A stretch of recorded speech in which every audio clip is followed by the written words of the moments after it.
As we enjoy a beautiful Monday morning here, Exiles TV. Bill Profita there. I'm Kevin Gallagher.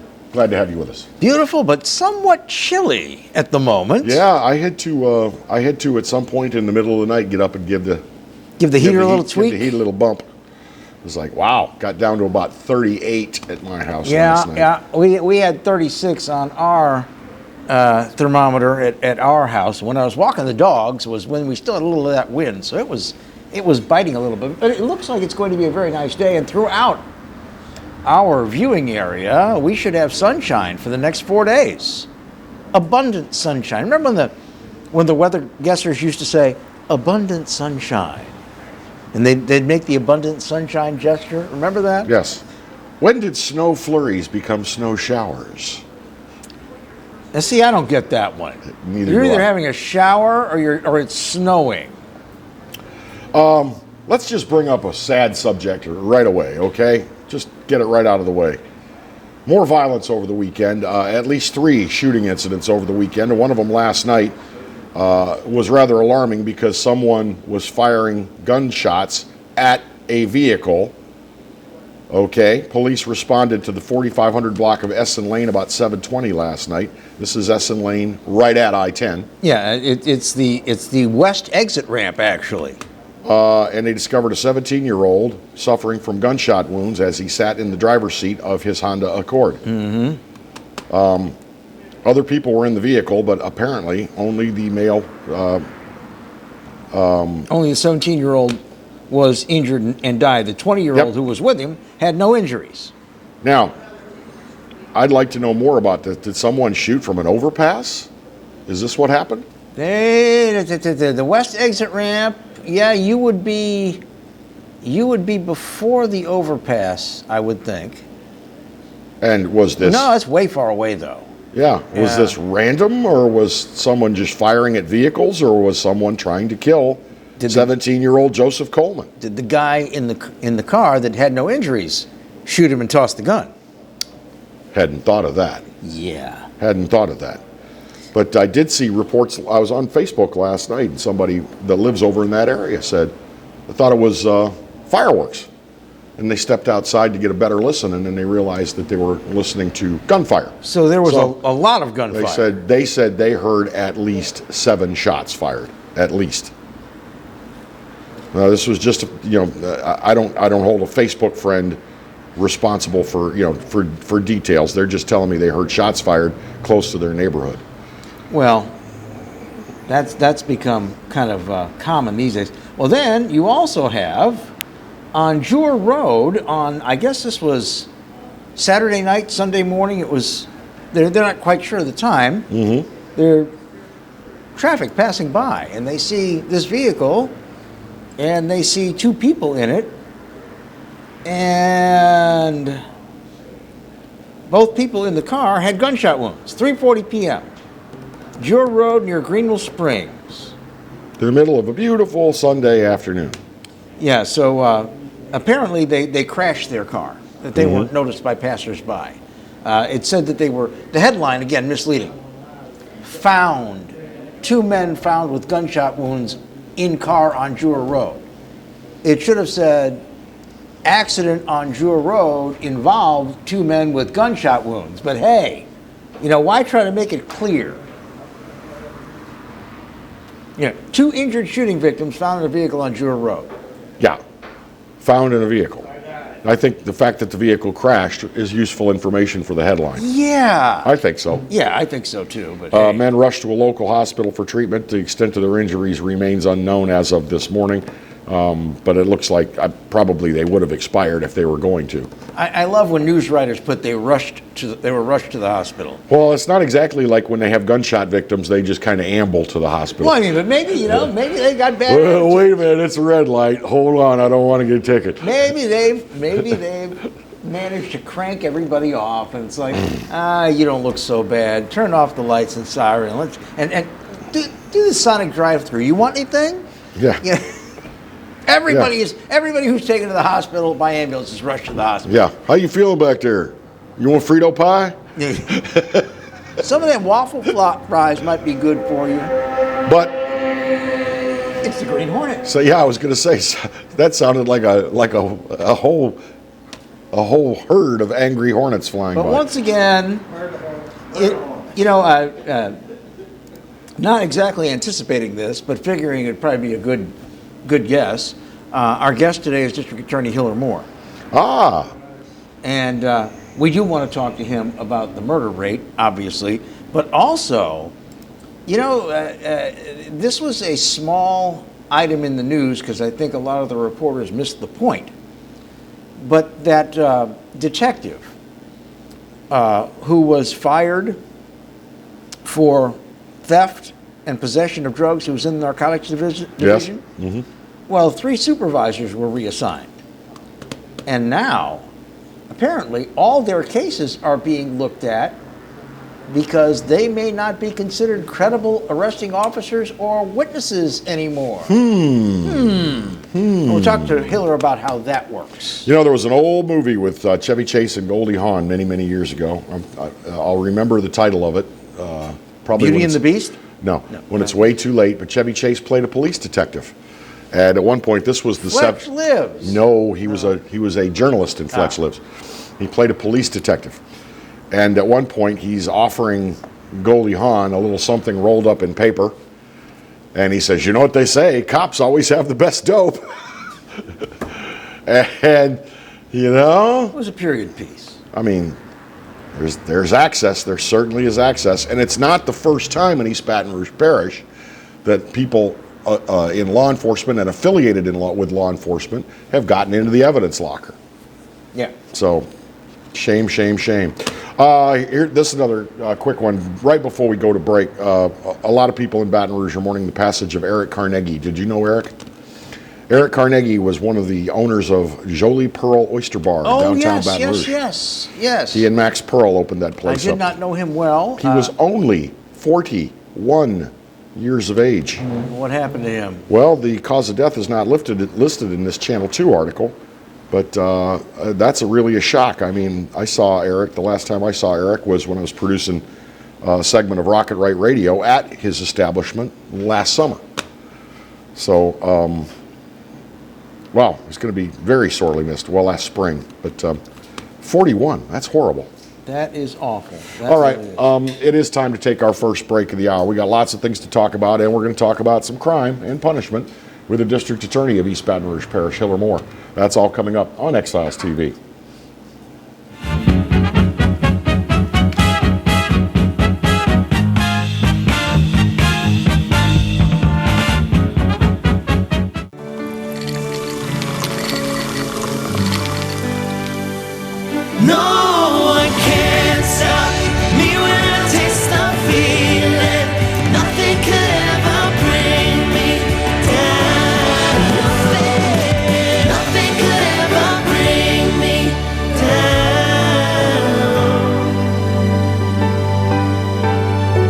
Taste the feeling.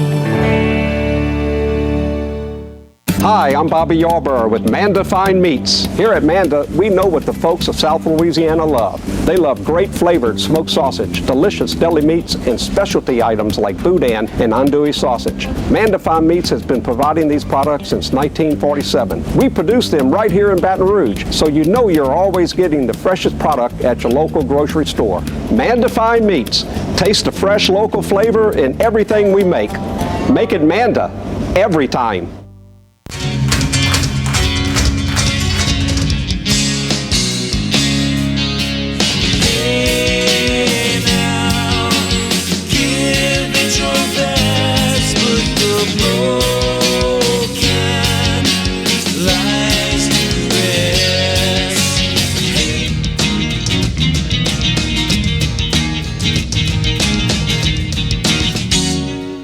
Look up to the skies as soon as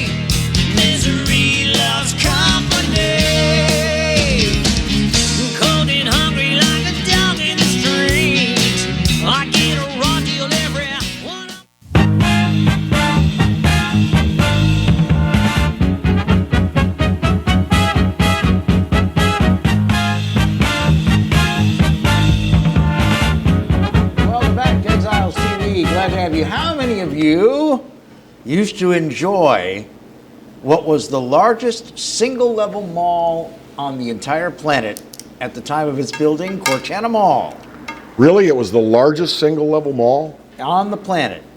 Really? Most malls, if you think about it, most malls have 2 or 3 levels in between all the department stores. Now, the department stores had second stories, but the mall itself was the largest single-level mall in the entire world. Amazon paying an estimated $17.25 million to purchase it. Well, that just seems dirt cheap. I know that nobody was using the property or anything, but that seems really, really dirt cheap. Well, And they're gonna bulldoze the whole thing and build a They new. are going to knock it down. They spent $12.5 million on the interior and $4.75 million for the Virginia College space. Have they started the destruction yet? I guess they have to wait until Dirty Dillard's closes. That's the last store open in that Dirty mall. Dillard's is closing. Next month. At the end of this month. There's probably not much left there.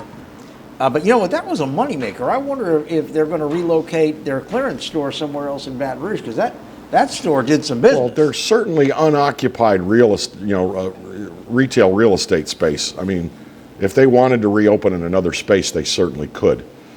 And that was a popular place. I mean, you go get, 40-50% off easy on some things. Well, I remember when Cortana Mall was first opened. And when it first opened, it didn't have as many anchor stores as it does in the configuration when it was closed. It didn't have service merchandise attached to the mall. It didn't have Mervyn's attached to the mall. It opened with 4 anchor stores.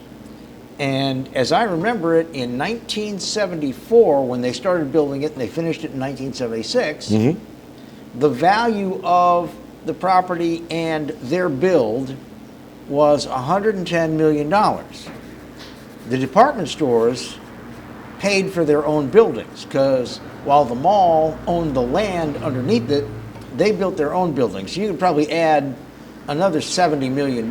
So down the road this far, because we're talking about 76 is what, 40... A long damn time ago. 45 years ago.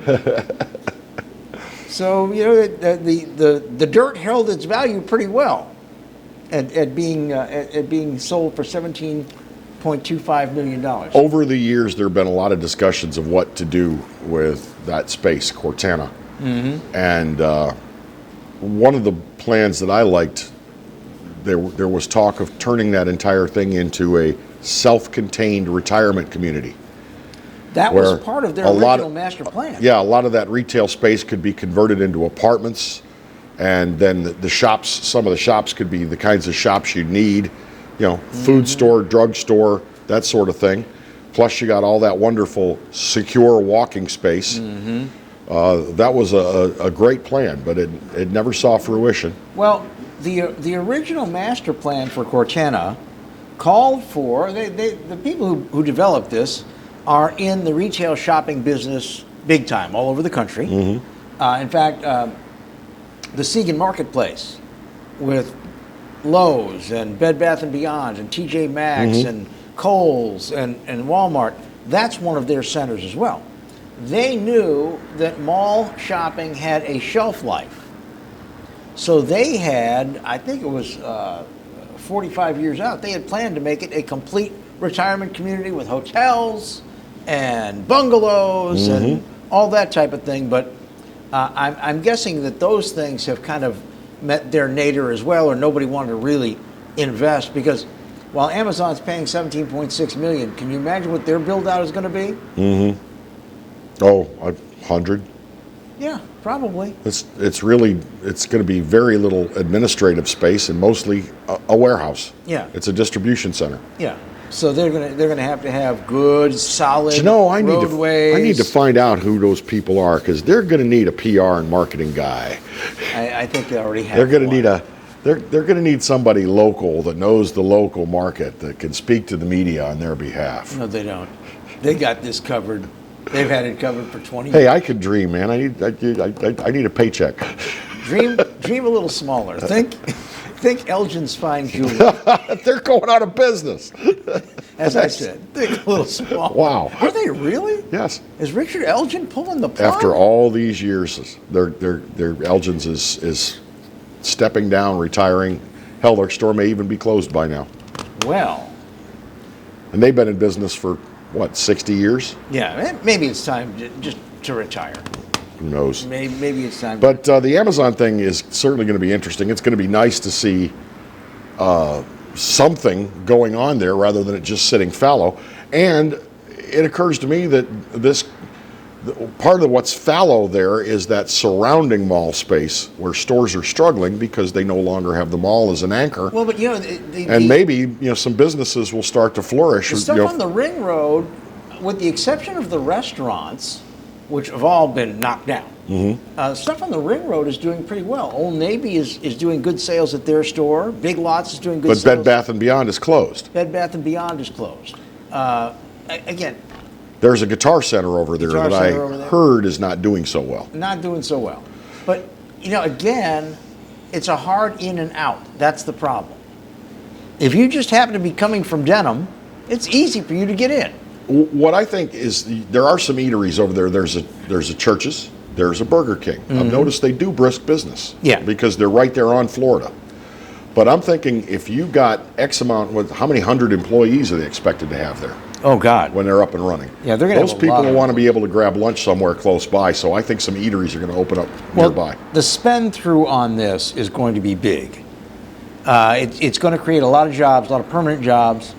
There's going to be a lot of fuel sales for the comings and goings, and all of which is going to generate tax revenue. So it's going to be a good thing. Although, again, it was well past time, but I kind of hate to see Cortana go. Well, of course, you made a crap ton of money off of Cortana back in the day, didn't you? I did. I made what we used to call in the business back then a buttload of money. Yeah. I was the voice of Cortana Mall for about 15 years. I remember that.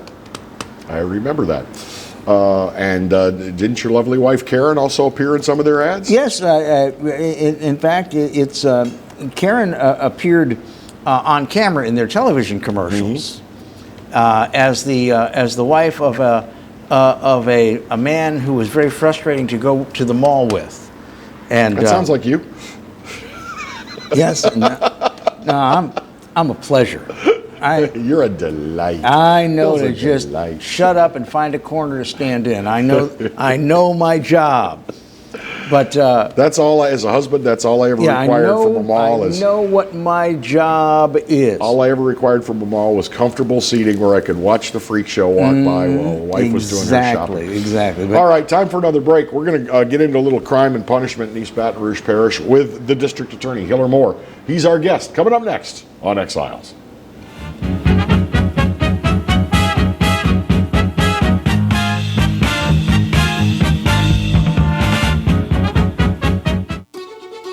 Live and play on the fairway at Greystone Golf and Country Club, a serene, challenging golf destination located in Denham Springs. For tee times and membership opportunities, go to GreystoneCountryClub.com. From appetizers, pasta dishes, and entrees, La Contea takes pride in preparing all the Italian cuisine we know you love. Enjoy live music every Thursday through Saturday from 6 to 9, happy hour weekdays from 3 to 6, and brunch on Sundays from 11 to 2, as well as dinner portion-sized lunch specials for under $10. Visit our website to view our menu and book a party or meeting in our large banquet room. Once you try La Contea, your Italian dining will change forever.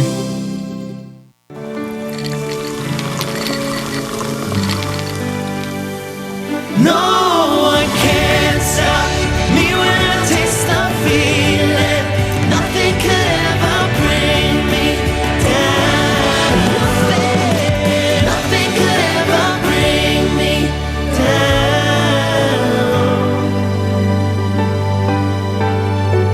Taste the feeling. Hi, I am Dr. Farrell Frugier Jr., and I am a general dentist at Frugier Family Dentistry. I was born and raised in Baton Rouge, Louisiana. I went to Catholic High School, LSU, and LSU School of Dentistry in New Orleans, where I received my DDS degree in 1986. I always have and will continue to be committed to continuing my education, to invest in technology which makes the diagnosis and delivery of dentistry more thorough, more comfortable, and more aesthetically pleasing. In our practice, we are here to serve the patients. We want to improve their quality of life and to develop relationships with our patients.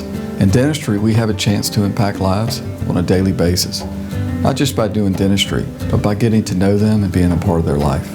We also believe in giving back to our community.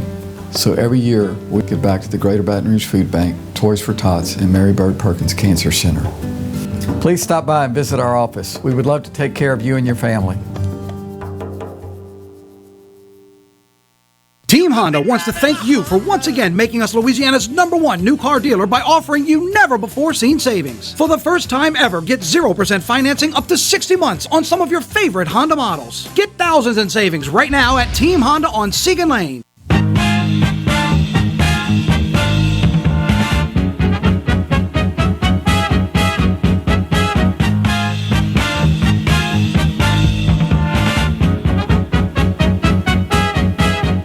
Welcome back to Exiles TV. Glad to have you along with us this morning. Kevin Gallagher over there. And in the middle, District Attorney Hiller Moore of East Baton Rouge Parish and the 19th JDC. You know, everybody, because it's only one parish in your district, everybody assumes that it's a parish office. It's a state office. It is the state district court. Correct. Yeah. Yes. Everybody makes that mistake, and I just made it too, saying of East Baton Rouge Parish. It's the 19th Judicial District. Glad to have you with us. Glad to be here. Good to see you guys. My first question is, with Phase 3, the governor announcing Phase 3, are the courts going to open up again to any degree, or are we still going to have to do everything virtually? No, you know, we are open for the most part. We still some limited capacity, but the judges have been working very hard, along with the defense counsel, public defenders, and DAs in the jail to get people back and forth. Obviously, still not trying to move as many people as we can, or keep it to a minimal. But from the way things stand now, the Supreme Court will authorize trials and jury trials beginning the 1st of April. And so we've been without trials for a long time, for the most part. I think last year we tried 5 or 6 jury trials compared to normally 40. And then hate to have to go back to 2017 and the flood in 2016 were hurt then as well. So, you know, we've been significantly set back year after year. But there's still going to be some caution that's going to be used. The Supreme Court, I think, has sent out some guidelines that they want all of the courts to kind of operate similarly. And I think you'll also see some media approaches to make sure that the jurors know this is the precautions we're going to take. We need you to come be jurors, or we can't get our system moving. So the first case on April 1st is a serial killer case. Actually, it's the April 12th. April 12th. We have have alleged a serial killing in Baton Rouge that happened several years ago, and you know, we're ready to get that trial underway on the 12th. I assume it's a death penalty case. It's not a death penalty. It's a first-degree murder without the death penalty. Where the claim is that he had acted and killed previously. We have 2 separate murders. In speaking with the family over the years, they wished us to go forward with first-degree murder without the death penalty, and here we are ready for trial. How many alleged victims? Two alleged actual homicide victims, and then 2 non-fatal victims that were attempts. So all that evidence will come forward or be presented at that trial. Wow. And has he been tried for any of these before? None. First time ever. So you could actually roll all that into one trial. Correct. It's, you know, without getting too much of the law, but we'll use what's called other crimes evidence to get that information for a jury. And you know, this defendant, like all others, is presumed innocent, and the burden is on us to prove each and every element. We've talked about murders on the program before, and we started out 2021 with an alarming number of murders, but there's also an alarmingly high number of shootings that are non-fatal. Do you have any numbers you can share with us? Yeah, right now we have 2 different things. We have with shots fired. The shots are just being fired. And then the other number that we really like to keep are what we consider non-fatal shootings. That is, when there's some blood, bullet hit skin. And at this point, we have probably for January, February, around 70 this year compared to 36 God. 2020 and 40 the year before. So we have seen an increase in that this year. February was a tough month for us. And so although, as we mentioned before, we seem to have flipped the calendar, we haven't really flipped the switch on things. But hopefully we'll start seeing some decline. In March, things open up, get back together, more eyes on the street. We've seen the same thing here that they've seen around the nation and other cities our size. So although it is high, it's something that we've seen across the nation. Well, the COVID lockdowns have been a big social stressor, apparently. Yeah. I mean, it's put people in situations where they maybe had to deal with people that they could walk away from before. And it seems like, everywhere crime has gone up under these lockdown conditions. Absolutely, particularly with overdoses. We've seen an increase in overdose. Really? How much higher? At this point, we're probably at 20, and you have to remember with the overdose deaths, it takes 4 weeks for us to get back stuff. So we're back. We can only really tell you January, February, we're around 40 so far. Good Lord. And if you recall, last year we ended with around 240, and the year before we were at 120. So we doubled last year. And so right now we're looking at some big numbers again. And I think a lot of that has to do with not only the availability of the drug, but the circumstances that we find ourselves in. And these people who are addicted, can they get to the services that they usually had before? And what are their surroundings? How is that affecting them? And is it leading to more use and more death? We seem to be having an uptick in victims in vehicles. We had the two on Jewel Road at Greenville Springs on Sunday afternoon that were involved in an automobile accident, and when the first responders got there, they saw that both of them were suffering from gunshot wounds. So we don't know whether they shot in the car or shot somewhere else and got in the car and said, let's try to get to the hospital. And then we have the fatal shooting that is brand new on I-10 at the West Essen Lane off-ramp, where we have a 17-year-old. It was just supper time last night. That was shot to death. Yeah. So, is the victimology changing at all on this? I really don't think so, but to go back to something that's somewhat related, but maybe not, in the newspaper, Walt Handelsman, who does the really good articles and caricatures he does, he had something in the paper last week or week before that, it's senseless. He's comparing the COVID virus to senseless random shootings and murders. And I wrote a letter back saying that this guy does great work for us and he's always timely. My only question was to bring to the forefront to people that murder and shootings are random or rarely random. They're generally intentional and everyone knows each other. That's why law enforcement is frustrated, because we all know in this business someone knows who did what in every case. Well, generally. Your words were ringing in my ears when I was reading this news story saying, I'll bet it's not random. I bet somebody followed somebody because they had a beef with them. Correct. And found an opportunity to take some shots. Apparently, and again, we don't know much at all, apparently there were multiple shots fired. And again, without commenting on that case or any other, that's why generally homicide shootings are not random, they are intentional, which means then if they are intentional and not random, we can solve them much better than something that's just random. Yeah. But we need help, we need cooperation, because someone knows what was going on and what happened. Is it a cultural reluctance to aid law enforcement with what you know, or is it that people are afraid of the police? Both, I believe it's that, and they're afraid of retaliation as well. Because we see. Snitches get stitches, yeah. Absolutely, you have one murder, and then you're going to have a retaliation because you just killed my group member, and then you have another one. So they're afraid, reluctant to come forward, trust, a lack of trust, communication, historical issues that we've dealt with, but also I don't want my house shut up. So I don't want a police car in front of my house knocking on my door, seeing me ask questions. Surely in our history, we've had witnesses that have been killed. And surely I'm as a result of that. Surely there are ways that if you do want to talk to the police, you could do it in some clandestine manner so that people aren't going to see that you had a cop roll up and was knocking on your door. Absolutely. However, so that can be really helpful when you lead to a probable cause that is the basis of an arrest. Now what happens immediately when you put the cuffs on that defendant, that file is handed over to me, what happens? It's now beyond a reasonable doubt, and I have to call witnesses to the stand. Makes it real difficult for that person who told the police, I want to help you get this guy because he's a killer, don't want him killing again, but I really don't want to testify. And here I am now with a case that I really can't prove because a witness that does not want to testify for legitimate personal reasons of safety. Well, I think we all realize that the accused gets the witness list from you, so Sure. they got plenty of time to call somebody and drop a dime on this guy if that's what they want to do. And you've seen here recently in some of the news articles written and on television where the grand jury has declined to indict certain people or have pre-committed, or we've chosen not to even go to the grand jury. And that's based on the fact that at this point our legal determination is we don't have enough to go forward, and if we did, we would face double jeopardy.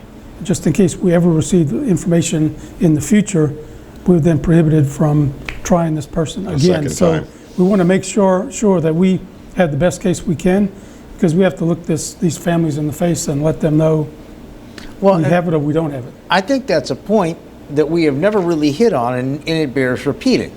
You know, if you don't have somebody that will be sworn before that grand jury and say, yeah, I saw Kevin pull the gun and fire 3 times into Bill's body, if you don't have that, you don't want to go to trial, because if he's acquitted, you're done with him. But later, somebody may change their mind and wish to testify. Or technical evidence, scientific evidence comes forward, like we've seen in the past. But you mentioned a grand jury, so no one's in there to look at that witness testifying. They generally don't know that he's even there. Move that forward to a trial. The courtroom's wide open. People are posting things. News are writing about it. You're on television to and from. Put yourself in that witness's position, who generally lives in that neighborhood with the person they are pointing the finger at. You know, makes it very difficult. This is an unfair question, and I don't intend to be that way. So I've never asked an unfair question. Well, we try, but just a range. What is the range of people on these very serious, brutal crimes that will look at you or one of your assistant DAs and say, "I'm sorry, I can't testify. I am too afraid for my safety and my family"? Is it 10%? Is it 20%? Is it 60%? It's a lot. It's significantly high, much high. And some may say that, but eventually do. It just depends on the circumstances and the relationship of the defendant and the victim and the family and where that witness kind of sits, but it is high. Well, and you know, I can understand. I mean, I really can. Yeah. You know, there's more sets of eyes in these neighborhoods than just the cops. No doubt about it. And they don't forget. We're going to continue with District Attorney Hill and more on Exiles TV in just a moment. A brief break. Stick around.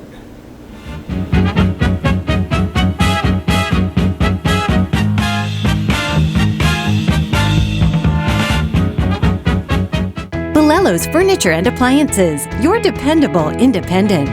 Depend on us for service, for selection, for price. Get huge Whirlpool savings. Shop now and save on Whirlpool appliances throughout the store.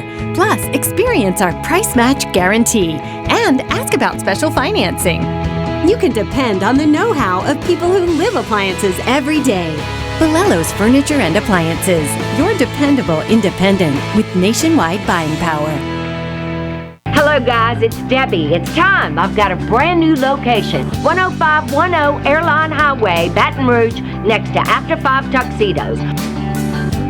We have the perfect spot to get all your wedding and formal wear needs.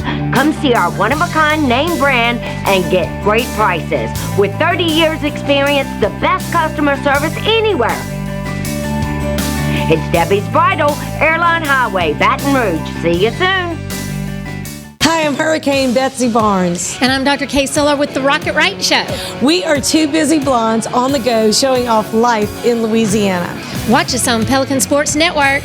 And Talk 107.3 FM. Check local listings for times. Of all the auto brands on the road today, only one has been named the best auto brand for 6 straight years. That brand is Mazda. Come shop and save on the award-winning lineup of new Mazdas right now at Baton Rouge's Mazda dealer, Team Mazda on Airline. I owed the IRS $10,000. The IRS garnished my wages. They put a lien on my house. I'm self-employed and didn't report all my income. They claim I owe a lot more than I do. The IRS is the most powerful collection agency in the world. They do not give up until you pay. I couldn't sleep. We were being audited. I called Tax Solutions Now, and a great big weight was lifted off my shoulders. I called Tax Solutions Now, and they got the IRS off my back. Tax Solutions Now had my wage garnishment lifted in 48 hours. Tax Solutions Now can get you help. Our agents know the rules, can stop the pain, and get you the best deal. Tax Solutions Now saved my business. I qualified for the Fresh Start program. I paid less than I owed. We connect you with a team of former IRS agents and tax professionals who get the IRS off your back. Time is running out. Call Tax Solutions now. Call 800-778-4345. 800-778-4345.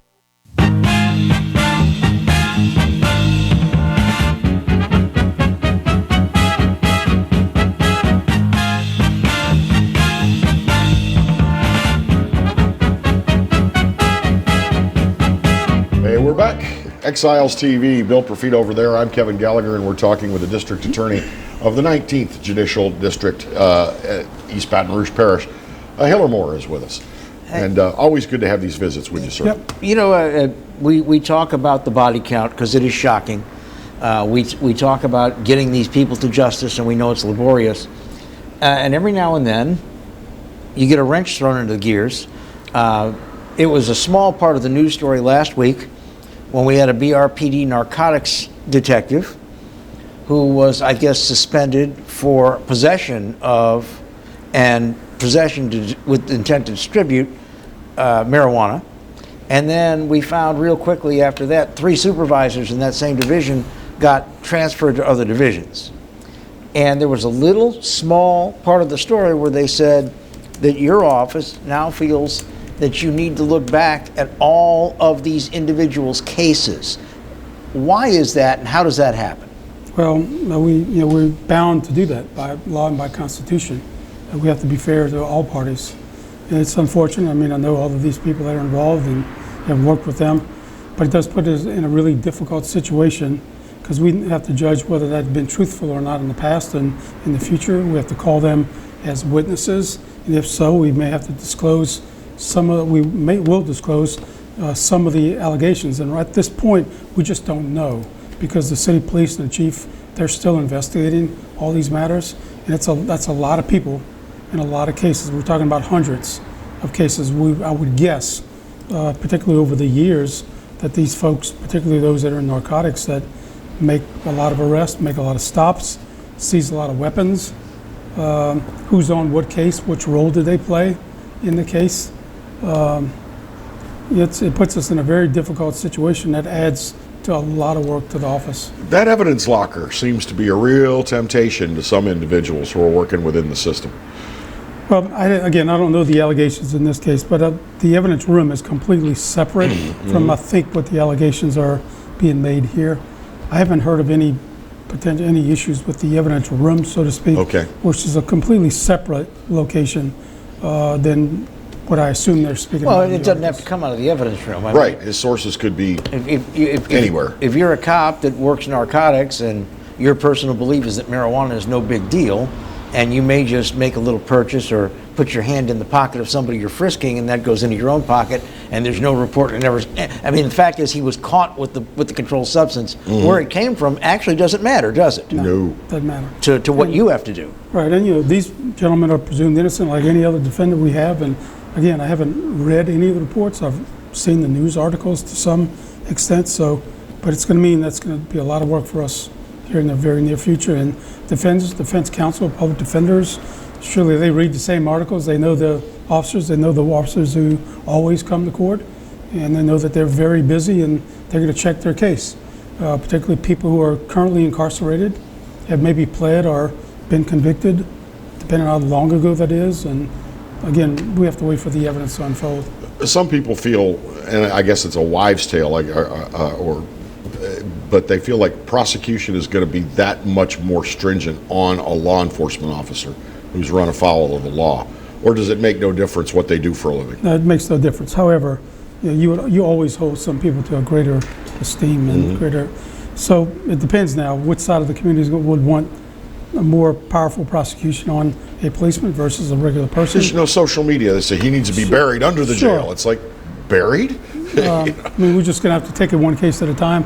Again, I'm not prejudging because I don't know the evidence, but we'll see. The automatic review of cases, this is not the first time this has happened. No. But, I mean, there are, now, I don't know about this case, but let's just say that there is a burglary detective and his son-in-law or his nephew gives him a DVD player. And he says, "Oh, thanks, nephew, it's Christmas time." He plugs it in his home, and somebody realizes that's stolen. He's now in possession of stolen goods. He did nothing wrong. Yeah. He will eventually get cleared, but do you still have to do that kind of review on his cases until he is cleared? Probably, depending on what goes on. But you mentioned that they're automatically reviewed. Automatic is not in the process here at all. This is going to be extremely manual and tedious to go back and read. I didn't think the reviews would be automatic. Read and review, looking at body camera footage, maybe emails, text messages, motives, whatever. There'll be a lot of work to be done. If I'm the public defender and I think my guy got a bum rap and one of these guys was the arresting officer, do I get to be there with your folks while you review the case? No, you do their own independent review, and then it's incumbent upon us. It's our duty to let them know if we find that something is wrong. And if they uncover something, they're going to surely let us know. We've met on another case prior to this one where we've exchanged that type of information, and we have that relationship with them. Adds a lot of workload. In a perfect world, no law enforcement officer would ever run afoul of the law, but in the real world, a percentage of them consistently do. I mean, look, doctors, lawyers, you get a profession, and they all do. It's really no different. Yeah. Maybe temptations are more in a particular location and a particular office than others. You have more access to that. I don't know. Speaking of access, we have a lot of deaths before we let you go because people have access to opiates. Yeah. And you brought some numbers that quite frankly blew my mind when you're talking about the number of opiate overdose deaths we currently have for this year in East Baton Rouge Parish. Yeah, so right now we're around 40 known overdose deaths this year. And again, we're back because it takes 4 weeks to confirm these, and it's higher than we were last year. Last year was not a good year, but we're inching up there. So hopefully we're going to turn the tide here. It's got to be soon because we're losing way too many lives. Do you have a feel for whether we are now back to street drugs as opposed to prescription drugs that are purloined in some way or overprescribed and then sold on the street? No, it appears to be street drugs, and that are cheaper and they're not labeled. Maybe pill presses. So yeah, you may get hooked on pills a legitimate fashion by a back problem, surgery.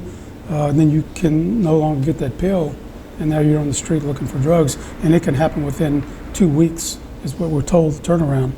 And so, these are all, for the most part, street drugs in unknown quantities, and not sure what the mixture is, and it's generally fentanyl or something even now worse than fentanyl.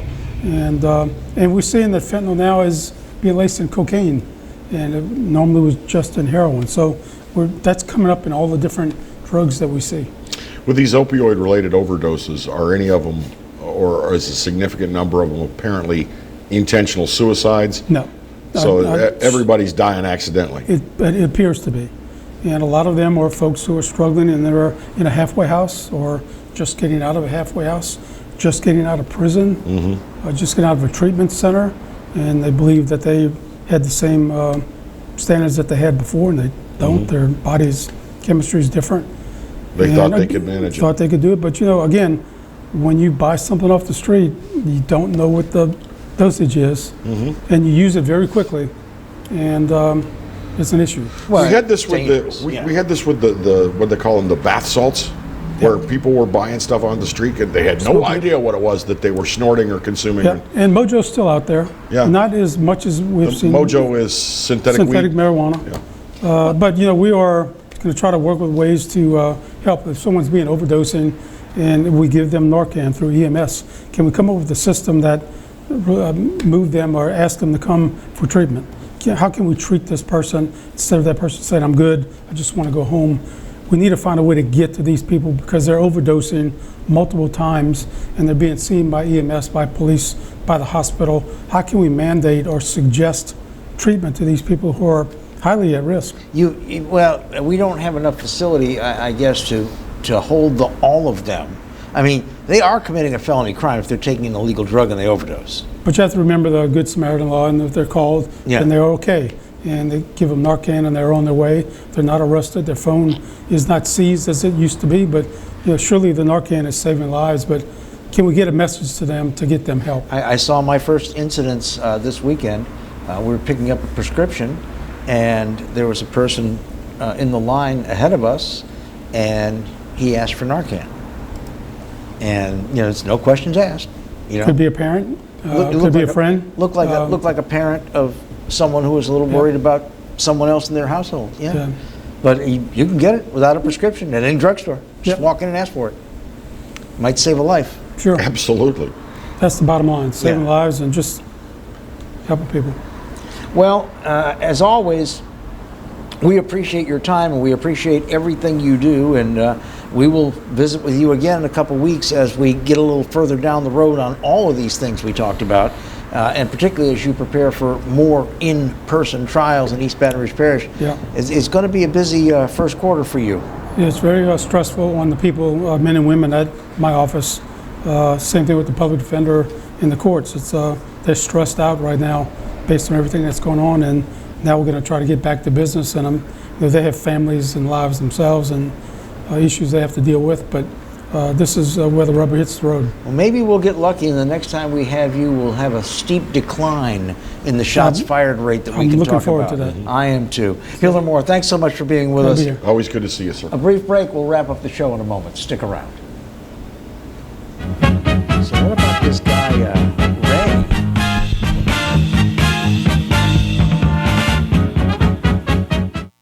Caught spiders.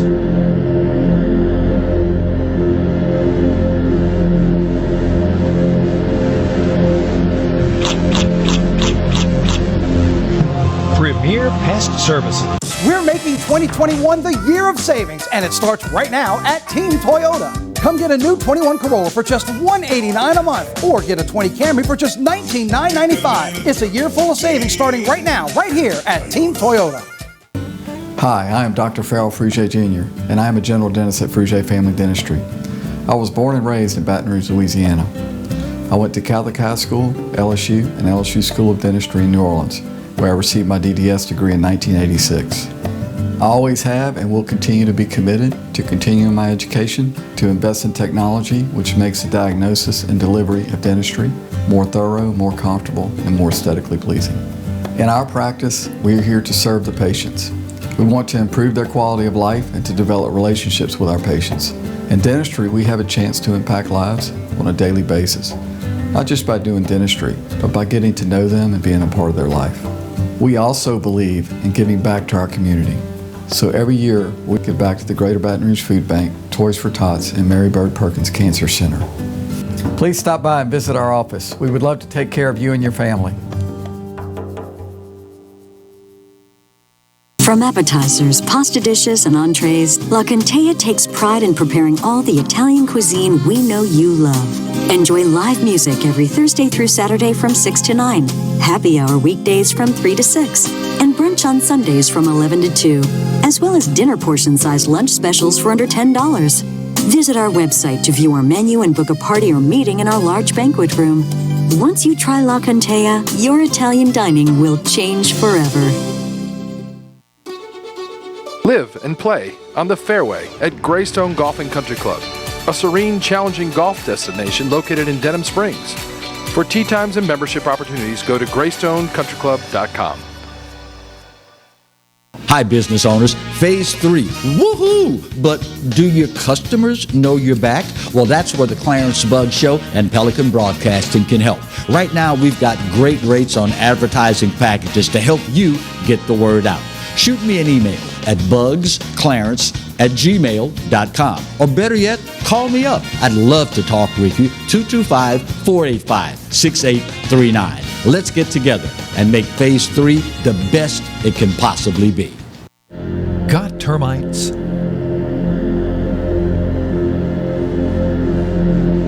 Get Premier Pest. PremierPestServices.com.